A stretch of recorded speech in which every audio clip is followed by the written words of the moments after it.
في هذا الفيديو أشارككم لقطات حقيقية من عملي اليومي، حيث الالتزام، الانضباط، والسعي المستمر نحو التطوير. كل مشهد يعكس فكرة واحدة: النجاح لا يأتي صدفة، بل نتيجة عمل متواصل وإيمان بالمسار. هذا الفيديو موجه لكل شخص يسعى لبناء نفسه خطوة بخطوة، ويؤمن أن تعب اليوم هو راحة الغد. الاستمرارية، الصبر، والعمل بضمير هي الأساس. إذا أعجبك المحتوى لا تنسى الإعجاب بالفيديو، ترك تعليق محفز، الاشتراك وتفعيل الجرس لدعم المحتوى القادم. شكرا لكل من يدعم ويشجع على الاستمرار.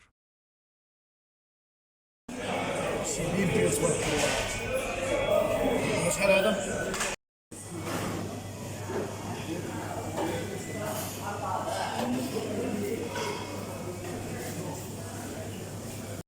ايوا الناس ديباراسي لهم قبل.